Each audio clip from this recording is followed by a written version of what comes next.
So if Hillary Clinton wins, the first thing that I'll do is just sit back and take a sigh of relief, knowing that we defeated Donald Trump and we don't have to worry about fascism coming to America.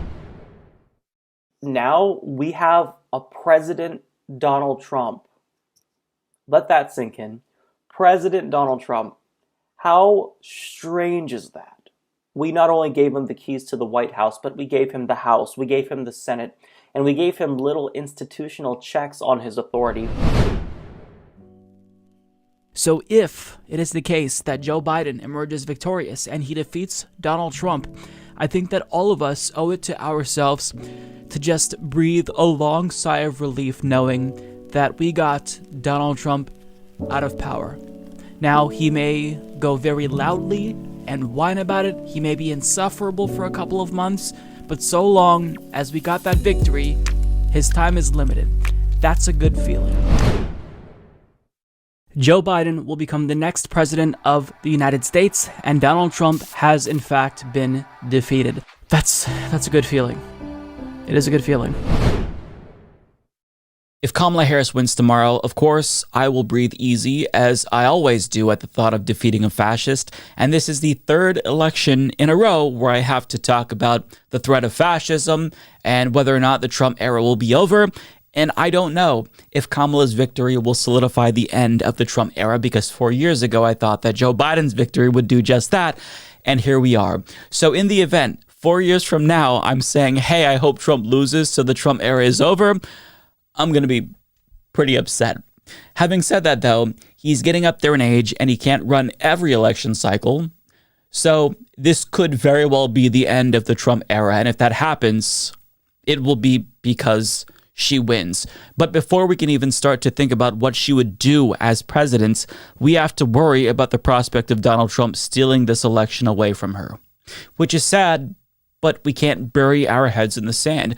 Trump has 70 cronies, election deniers across swing states who are not going to certify the election results if they don't go their way. And we know Trump's goal is to cause as much chaos as possible so as to delay the certification of the election results, to either throw it to the House of Representatives, so Mike Johnson and Republicans can basically pick the president, or to throw it to the Supreme Court, so they can handpick Donald Trump in the same way that the Supreme Court intervened in 2000. So that is something we have to be cognizant of. And if you are in a precinct where you have Trump officials denying the certification after they should certify the election, then you also have to mobilize with people and protest, because you can't just let them steal this election away from you. It's not just one precinct. It's about democracy in general. And if we allow this to happen, then we don't have a democracy anymore. It's not like our democracy is perfect. It's barely hanging on by a thread, but nonetheless, democracy that's flawed is much preferable, in my opinion, to non-democracy, where you don't have civil rights and civil liberties and you have no protections. Now, having said that, though, we've catastrophized a little bit, assuming Kamala Harris wins and she actually gets to assume power as we all expect. What should we expect? You know, I think that Kamala Harris would be a pretty regular Democrat. I don't think she'd be super progressive. I also don't necessarily think that she would be overly conservative. There will be times where she's going to pander to Republicans and try to work with them in an overly bipartisan manner to her detriment, and I'm going to scoff at that, and I'm going to make videos complaining about that. But for the most part, I think that she's going to be a pretty standard run-of-the-mill Democratic Party president. I think she's going to appoint Supreme Court justices who are normal, and that's awesome. If Clarence Thomas or Alito were to step down due to a health issue or die during her presidency, she gets to make that appointment. And I'm glad that she gets to make that appointment, because I think that she would make a good appointment. Democrats have been choosing good Supreme Court justices. I did not expect somebody as good as Ketanji Brown Jackson from Joe Biden, but that's what we got. And if Kamala Harris stays the course when it comes to the NLRB and continues to embolden labor, that would be very, very important. If she continues to keep the good people that Biden had, like Lena Khan at the FTC, that would be amazing. The amount of work that Lena Khan could just do at the FTC in this one agency for 4 years would be incredible to witness. And with regard to her campaign promises, I actually do believe that Kamala Harris will prioritize codifying Roe v. Wade because this is her number one promise. If she gets elected, it will be on a mandate to bring back the protections from Roe v. Wade that was overturned by the Supreme Court. And she's going to want to do that. I genuinely believe she will fight with everything to do just that because assuming she's going to want to run again in 4 years, that would be an amazing thing to be able to boast about. Promises made, promises kept, and I think that it would carry her to victory again in 4 years if she could pull that off. And if she's able to actually pass one of her main policy promises, either her housing policy or her policy with regard to Medicare and long-term coverage and expanding Medicare to cover dental and vision, that would be a game changer. That, I think, would solidify her as the best president of our lifetime. Now, the bar for that is pretty low, admittedly, but if she were able to do that and profoundly change people's lives in a significant way, they're going to remember that. Or if she does the $6,000 child tax credit, that is something that is going to significantly reduce childhood poverty, and this will be written about in history books. So I hope she fights for that as hard as she possibly can. But then there's Gaza. I don't know what to expect here, honestly. I've become very cynical about the Democratic Party after seeing Joe Biden embolden Netanyahu, who wants Trump to win at every step of the way. So I don't know if Kamala Harris will call for an arms embargo. I don't know if the reports from the Washington Post about her doing a comprehensive evaluation of U.S.-Israel policy and seeing what works and what doesn't are true.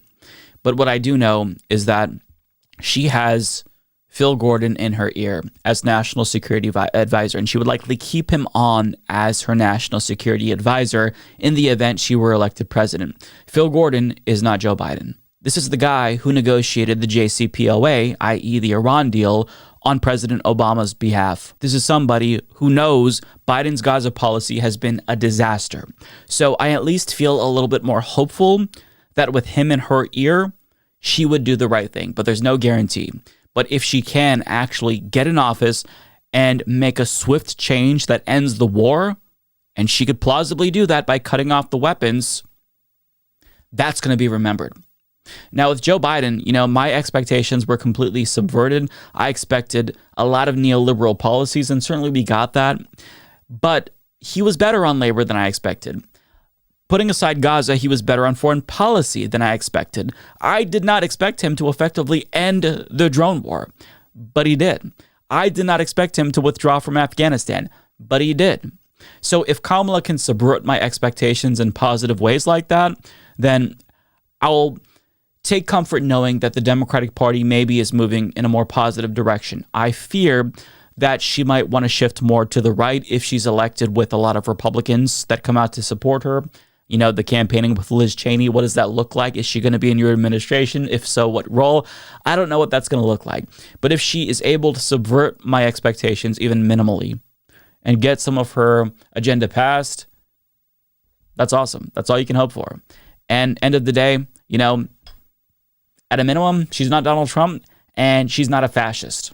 So I think that really counts for something. Even if we're disappointed, which we will be disappointed because all presidents are going to disappoint us, because if you're dissatisfied with the status quo, the job of the president is to maintain the status quo. So you're not going to get somebody who's a revolutionary by voting them in power.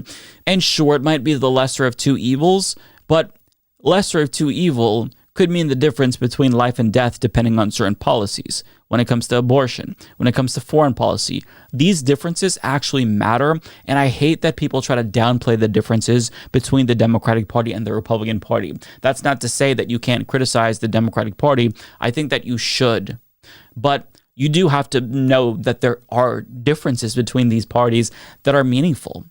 But I do think that regardless of how you feel about Kamala Harris, you should be ready to pressure her once she's elected. I don't know if that pressure is going to work, but you should still do it. You shouldn't go to brunch and assume that everything is copacetic and she's going to do what you want. You should be ready to put pressure on her to do what she said she's going to do, in particular, the good things, right? We can give her a pass if she doesn't do the whole most lethal military in the world thing and increase our defense budget. We'll give her a pass for that. But if she says $6,000 tax credit, we should hold her to that. Hold all Democrats, every politician, to the highest standard imaginable, because we are their bosses. We all don't think that way, but it's true. We're their bosses. We pay their checks. They answer to us. So treat Kamala that way as president. Don't be overly unfair to her, but understand that she's there to serve you. That's why she's running. But I don't know what to expect overall. You never know. But if Kamala just pursues, a fraction of the things she's running on, then I think we'll be on track to be a better country. But we need to see significant changes when it comes to climate change, much more investment, no more nibbling around the edges. We need to see an actual attempt to fix the system in certain ways. Supreme Court reform, electoral reform, make sure that we have voting rights. Things like this are important but difficult to pull off. So if she actually does accomplish that, then she will be one of the most successful presidents in our lifetimes. You think you just fell out of a coconut tree? Tree? Tree? They not like us. Tree? Tails on the bus. Oh, round and round. Tree? You think you just fell out of a coconut tree?